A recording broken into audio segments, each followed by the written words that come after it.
got our start when we were competing over the same girl to be our roommate in our freshman year of college. It was a battle that I inevitably lost, and I received what I can only describe to be a breakup text. Hey, I decided to go with the other girl, but I still think that you're so amazing, and I would love to be friends with you. Why don't you meet me and my roommate in orientation? I think you'll love her.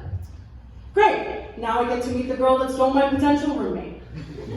I walked into orientation expecting to hate this girl, except I couldn't. I couldn't because she was smart and funny and pretty and nice, and of course anybody would want her to be their roommate. Damn it. I expected Cheryl and mine's relationship to be cordial at best, but what I wasn't expecting was that we would get so close that she would come up to my floor every so often to hang out with me or study with me, and what I really didn't expect was that we would get so close that we would decide to be roommates in sophomore year. Sophomore year was the year of the sweethearts, and it was also the year that Cheryl earned the moniker Modern Career Woman Aunt. Fitting, I know. But Cheryl has always been incredibly driven. She's always known what she's wanted, and she knew what she had to do to get it. Even if that meant doing 1 million extracurriculars, hundreds of volunteer hours, and fitting in work shifts wherever she could. Even if it meant that her day was so packed that she would have to stay up late at night, lock herself in a little room to keep up with her academics. Because that's just the kind of girl that Cheryl is. Cheryl is the kind of girl that you bring home to mom and dad. When my mom first started getting to know Cheryl, she would tell me, gosh, Cheryl is so polite and kind and dedicated to her studies. You could really learn a thing or two from her.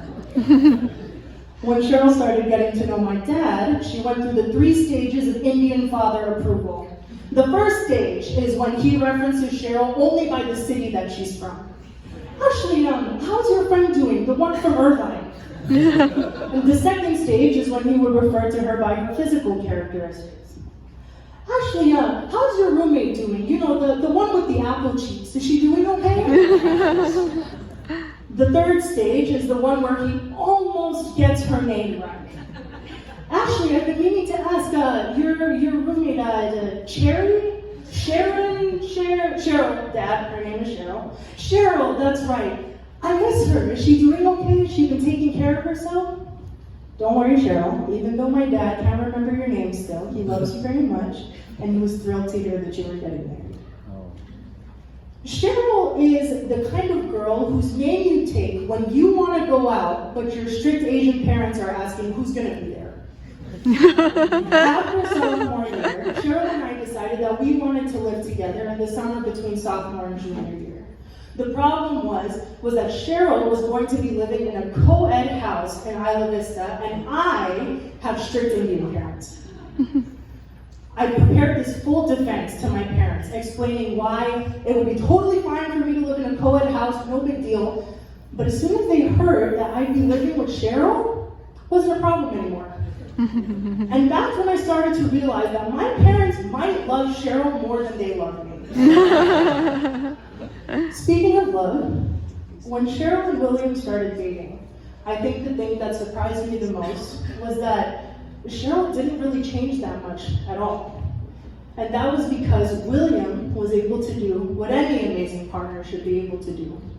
Instead of fundamentally changing the person that they're with, William took all of Cheryl's best qualities and he made them shine even brighter than they ever have before.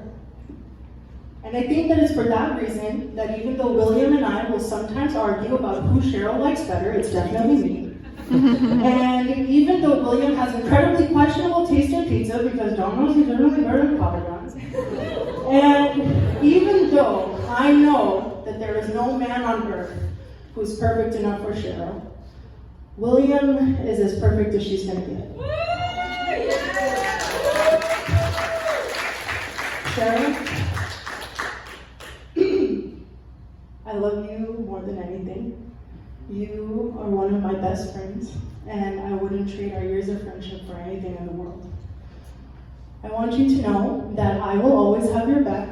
So even if one day William comes to you and tells you 2 + 2 = 4, and you decide on that day that 2 + 2 = 5, I will argue with William until I am blue in the face that yes, William, 2 plus 2 is definitely 5 under very specific situations and very specific circumstances, and no, I will not tell you what those circumstances are, because if you don't know them, that's not my problem.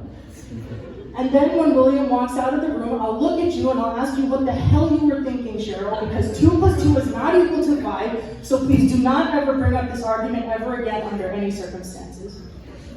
But of course, we'll only have that discussion in private. So everybody, I'd like to propose a toast. Today is a day of forming new connections, lasting relationships, to fulfilling promises, both silly and serious, and to remembering that you don't have to walk through life alone, not when you have each other. Cheers.